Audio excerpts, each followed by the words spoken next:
নমস্কার সবাইকে, অনুজ কিচেনে আপনাদেরকে স্বাগত জানাচ্ছি। আশা করি আপনারা সবাই ভালো আছেন। আজকে নিয়ে এলাম ঝাল রসুনের আচার। ঝাল রসুনের আচারের জন্য আমি কিছু খোসা ছাড়ানো রসুন নিয়েছি, কচি কাঁচামরিচ চেরা নিয়েছি, এর সাথে নিয়েছি আদা কুচি ও সরিষা বাটা। এবার একটি কড়াইতে 1 কাপের মতো সরিষার তেল দিয়ে এর মধ্যে সরিষা ফোড়ন দিয়ে ও আদা কুচি দিয়ে কিছুক্ষণ ভেজে নেব। আদা থেকে যখন একটা ফ্লেভার বের হবে তখন কচি কাঁচামরিচগুলো দিয়ে দিতে হবে।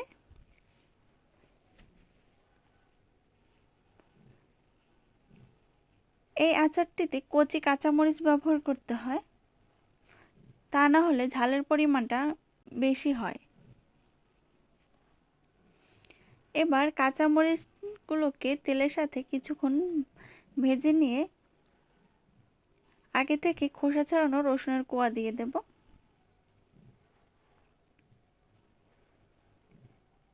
রসুনের কোয়াগুলো মরিচের সাথে খুব ভালোভাবে মিশিয়ে নেব। কচি কাঁচামরিচগুলো আমি মাঝ বরাবর কেটে নিয়েছি, আপনারা চাইলে ছোট ছোট কুচি করেও নিতে পারবেন। এবার পরিমাণ মতো লবণ দিয়ে দেব।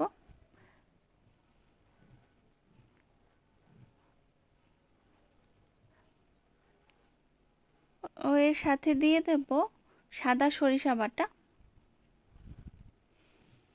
এবার সবগুলো উপকরণ খুব ভালোভাবে চামচের সাহায্যে মিশিয়ে নেব। এই আচারটি বানানোর ক্ষেত্রে চুলার আঁচ মিডিয়াম রাখতে হবে।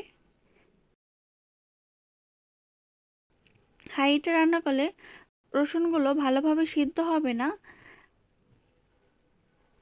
এবার একটি ঢাকনা দিয়ে 10 মিনিটের জন্য ঢেকে রেখে দেব। এবারে চুলার আঁচ লো হিটে রাখতে হবে। এই ঝাল ঝাল রসুনের আচারটা খিচুড়ির সাথে ও গরম ভর্তা ভাতের সাথে খেতে বেশ মজার হয়ে থাকে।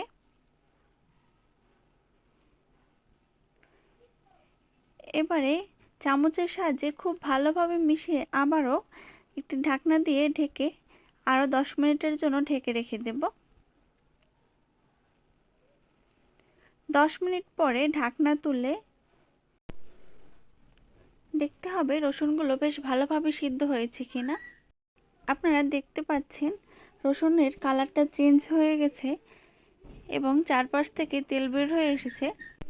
এবার চুলাটি বন্ধ করে দিয়ে আচারটিকে বেশ ভালোভাবে ঠান্ডা করে নিতে হবে। ঠান্ডা হয়ে গেলে একটি কাচের বোতলে ভরে নর্মাল ফ্রিজে দীর্ঘ 6 মাসের মতো রাখা যাবে।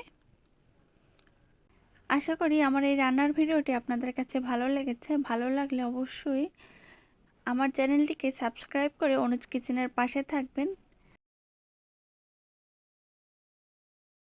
আর যে বা যারা ধৈর্য ধরে এতক্ষণ আমার ভিডিওটি দেখেছেন তাদেরকে অসংখ্য ধন্যবাদ জানাচ্ছি। অনুজ কিচেনের পাশে থাকার জন্য আপনাদেরকে ধন্যবাদ। টাটা।